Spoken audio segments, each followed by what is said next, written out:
আমাদের এই বাংলাদেশে যতগুলো ঘুরে দেখার মতো স্পট আছে তার মধ্যে মানে সব কিছু একসাথে পাওয়া যায়। পানি, ঝর্ণা, পাথর, পাহাড় সব মিলে একসাথে যদি কিছু পাওয়া যায়, আমার মনে হয় তার মধ্যে অন্যতম হচ্ছে গিয়ে সিলেটের এই সাদা পাথর। আজকে আমরা আপনাদের ঘুরতে নিয়ে এসেছি সিলেটের ভোলাগঞ্জ সাদা পাথর। সবাইকে আমন্ত্রণ আমাদের সিলেট সিরিজের আরও একটি পর্বে। যারা আমাদের আগের পর্বগুলো দেখেন নাই সিলেট সিরিজের, সিলেটের যত ধরনের ঘোরার তথ্য লাগে, খাওয়া দাওয়া, হোটেল এবং যা কিছু আছে মোটামুটি সব কিছু পেয়ে যাবেন আমাদের পূর্বের যে ভিডিওগুলো আছে। আমরা প্রত্যেকটা বিষয় নিয়ে আলাদা আলাদা ভিডিও করেছি, আপনারা প্রয়োজনে দেখে নিতে পারেন। তো যাই হোক, চলে যাই আমাদের আজকের ভিডিওতে। মানে এখান থেকে যদি আপনি ভিউটা দেখেন যে আপনার পাহাড় পানি মিলে এত সুন্দর ভিউ, আসলে মাথা নষ্ট করার মতো। জানি না যে ক্যামেরায় কতটুকু তুলে ধরতে পারছি আসলে আপনার এই জায়গার যে ভিউটা, তারপরে চেষ্টা করছি।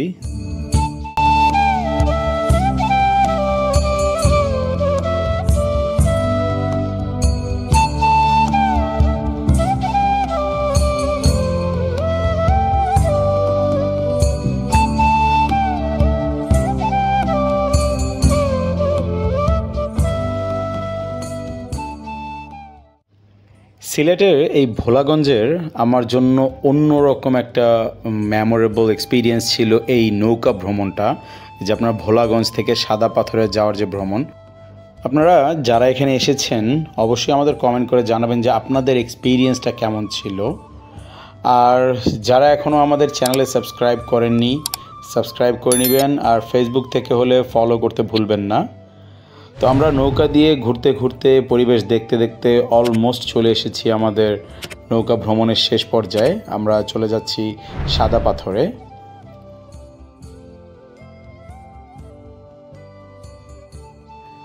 এখানে এসে আসলে একটা জিনিস আমার কাছে খুবই কমন মনে হয়েছে, যে জিনিসটা হচ্ছে কি আপনার সিলেটের যেমন আমরা জাফলং, তারপর অন্যান্য আরও কিছু যে স্পটে গিয়েছি, ওই জায়গায় গিয়ে মানে সেম জিনিসগুলোই দেখতে পাচ্ছিলাম। সেটা হচ্ছে কি আপনার এই যে শপগুলো দেখতে পাচ্ছেন, যে এখানে আপনার ইন্ডিয়ান প্রোডাক্ট, তারা হচ্ছে বর্ডার থেকে পার করে ইন্ডিয়ান প্রোডাক্ট এনে এখানে বিক্রি করে। সো অলমোস্ট সিলেটের সব জায়গায় আপনি এই জিনিসটা খুব কমন পাবেন, যে দোকানে ভরা আপনার কসমেটিক্স, তারপর হচ্ছে গিয়ে চকলেটস, এই জিনিসগুলো ভরা। কিন্তু সাদা পাথরে এখানে আমার কাছে খুব ভালো লাগছে যে ঘোরা, এই জিনিসটা একটু ডিফারেন্ট ছিল। এই জিনিসটা অন্য কোথাও পাইনি আমরা সিলেটের। সো আপনি চাইলে এখানে ঘোড়া দিয়ে ঘুরতে পারবেন, কিছু এক্সট্রা এনজয় করার মতো কিছু জিনিস আছে। ভালোই লাগছে জিনিসটা, খারাপ না। আর এই হচ্ছে গিয়ে আমাদের সেই কাঙ্ক্ষিত সাদা পাথর, যেখানে হচ্ছে গিয়ে আমাদের আসার উদ্দেশ্য ছিল বা আপনাদের দেখানোর উদ্দেশ্য ছিল। এখানে যে ছাতাগুলো দেখতে পারতেছেন, এগুলো হচ্ছে গিয়ে ভাড়া দেওয়ার জন্য। আপনারা চাইলে ভাড়া নিয়ে এখানে বসতে পারবেন। আর এই হচ্ছে গিয়ে আপনার সেই সাদা পাথরের ঝর্ণার পানি। এখানকার সবচেয়ে বড় যে জিনিসটা আমার কাছে প্লাস পয়েন্ট মনে হয়েছে, সেটা হচ্ছে গিয়ে আপনারা এখানে চাইলে সব বয়সী মানুষ এখানে আসতে পারে, বাচ্চা থেকে শুরু করে বুড়ো পর্যন্ত। বাট যেমন ধরেন বান্দরবনের কিছু স্পট আছে যেখানে হচ্ছে ঝর্ণা পানি, ওই জায়গাগুলোতে কিন্তু আসলে সব বয়সী মানুষরা যেতে পারে না চাইলে। এই দেখুন পানির কি স্রোত, মানে প্রচণ্ড পরিমাণের স্রোত কিন্তু এই জায়গায়। আর এই পানিগুলি গিয়ে কিন্তু আপনার মিশছে হচ্ছে গিয়ে আমরা যে নদীটা দিয়ে আসলাম, ওই নদীতে গিয়ে মিশেছে এই পানিগুলো। আর এই দিকে হচ্ছে গিয়ে আসলে আরেকটা ঝর্ণার রাস্তায় গেছে, বাট অনেকে আমাকে বলল যে এই পাশে যাওয়াটা নাকি নিষিদ্ধ। এটা নাকি আপনার ইন্ডিয়ার সীমানা, এটা হচ্ছে আমাদের বাংলাদেশের সীমানা। এটা হচ্ছে বাংলাদেশের ঝর্ণার যে সাইডটা, আপনার পাহাড়গুলো দেখেন কি চমৎকার ভিউ, অন্যরকম। আর সাদা পাথর নাম হওয়ার কারণ হচ্ছে দেখতেই পারতেছেন যে পাথরে ভরা, সাদা পাথর দিয়ে। পানির শব্দটা শোনা যাচ্ছে, কি সুন্দর স্রোতের শব্দ। জানি না ক্যামেরায় কতটুকু শব্দ শোনা যাচ্ছে, আমি একদম ক্লিয়ারলি শুনতে পারতেছি পানির শব্দটা, স্রোতের যেই শব্দটা। চলে আসছে একদম এই যে এখানে যায় বাঙালিরা ঢুকতেছে, এই যে আমাদের বাংলাদেশের ট্যুরিস্ট এরা, ওই যে পাশে বর্ডার দেওয়া। এবার একটু ইন্ডিয়ার পানি হাতায় আসি, যাইয়া একটু দেখে দেখে পাথরের উপরে পাড়া দিয়া যাইতেছি, যাতে আবার পিছলায় টিছলায় না যাই। খালি পায়ে হাঁটতেছি।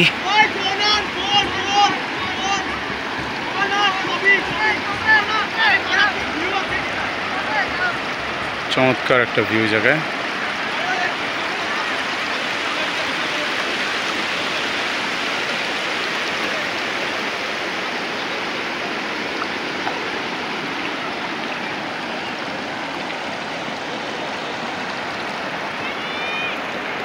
আমি লাল ইয়াগুলো নিয়ে একটু কনফিউজড। একটু আগে একজন বলল যে এটা ইন্ডিয়ার সীমানা, আবার এখানে আসছি আবার বলতেছে যে এটা ইন্ডিয়ার সীমানা না, এই লাল ইয়েগুলা ইন্ডিয়ার সীমানা নাকি। এই যে এই পারের পাহাড়গুলা মূলত এটা ইন্ডিয়ার সীমানা নাকি পাহাড়গুলা। আবার কেউ বলতেছে যে লাল এগুলো ইন্ডিয়ার সীমানা। আমি বুঝতেছি না যে আমি ইন্ডিয়া দাঁড়ায় আছি না বাংলাদেশে দাঁড়ায় আছি। যাই হোক, যেখানেই দাঁড়ায় থাকি ভিউ চমৎকার, এটা হচ্ছে মেইন কথা। খুবই ভালো লাগতেছে, সুন্দর লাগতেছে জিনিসগুলো দেখতে। পানিটা একবারে অন্যরকম একটা ঠান্ডা, ফ্রিজের পানির যে ঠান্ডা না মনে হচ্ছে ওরকমই ঠান্ডা, কিন্তু অন্যরকম একটা ফিলিংস আর ফ্রেশ। মানে ইন্ডিয়া আছি না বাংলাদেশে আছি জানি না, কিন্তু আসি পানির ভিতরে, এতটুকু ঠিকই জানি।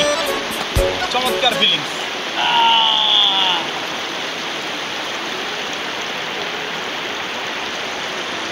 শেষ ওই পারে ঘোরা চলে আসছি আবার আমাদের এই পাশে, যেখান থেকে শুরু করেছিলাম আমাদের নিজস্ব ঝর্ণায়। তো জানি না যে আসলে এটা ইন্ডিয়া ছিল না বাংলাদেশ, বাট আমার মনে হয় বাংলাদেশই ছিল। আপনারা কেউ যদি জানেন অবশ্যই আমাদের কমেন্ট করে জানাবেন যে আসলে এটা কী ছিল। এই যে দেখেন পানির স্রোতটা কী পরিমাণের। পানি নিতে গেলে আবার আমি একটা যে পানি ধাক্কা দিয়ে কী অবস্থা আমার ধান্না পায়ে, একেবারে অবস্থা খারাপ। এখন ওই পারে যাবো, টেনশনে আছি, আবার পড়ে নি জায়গা, পড়লে তো আমার শেষ। আল্লাহ রে, দেখেন পানির স্রোত কি প্রচণ্ড স্রোত। মানে যাইতে হইব সোজা কথা, এখন স্রোতের দিকে হাইটা হাইটাই হয়েছে গা যাবো, এছাড়া কোনো উপায় নাই। স্রোতের দিক যেদিকে যেতেছে ওদিকে হাইটা হাইটা আগাই, তাহলে যদি একটু আরাম। এই বাবা রে, হিন্দা গভীর, মোটামুটি ভালো গভীর আছে না, দেখবেন হাঁটু ডুবে গেছে। স্রোত যতই থাকুক না কেন মজা করতে একটুও কম করি নাই, যথেষ্ট পরিমাণে ডুবাডুবি করছি লম্বা সময় ধরে। তো ডুবাইতে ডুবাইতে একদম শরীর টায়ার্ড হয়ে গেছে। আর মানে এক্সপিরিয়েন্সটাও খুবই চমৎকার ছিল, খুবই মজাদার ছিল। তো যারা আসছেন আপনাদের এক্সপিরিয়েন্সটা এই জায়গায় কেমন ছিল বা কী আসে বিষয়ে আমাদের অবশ্যই কমেন্ট করে জানাবেন। আর হচ্ছে গিয়ে ঘুরতে ঘুরতে অলমোস্ট সন্ধ্যা হয়ে গেছে, আমরা অনেক লম্বা সময় এখানে ছিলাম। তো এখন চলে যাওয়ার পালা। আমাদের বোট অলরেডি অপেক্ষা করতেছে, কারণ রিজার্ভ করে নিয়ে আসছিলাম। সো তারা সন্ধ্যা হয়ে গেলে একটু করে, বেশি দেরি করতে চায় না। তো কেমন লাগলো আমাদের আজকের ভিডিওটা অবশ্যই কমেন্ট করে জানাবেন। আমরা সেই মনোমুগ্ধকর পরিবেশ দেখতে দেখতে চলে যাচ্ছি আমাদের সাদা পাথর থেকে। খুব খারাপ লাগতেছে, মন চাইছিল যে থেকে যাই, বাট কিছু করার নেই, যেতেই হবে। তো দেখা হবে ইনশাল্লাহ আগামী ভিডিওতে। আপনাদের মতামত জানাইলে খুবই ভালো লাগবে, এতে আমাদের আসলে মানে অনুপ্রেরণা জাগে আর একটু ভালো কিছু করার জন্য, একটু ভালো চেষ্টা করার জন্য। নতুন এখনও, তো চেষ্টা করছি ভালো করার জন্য।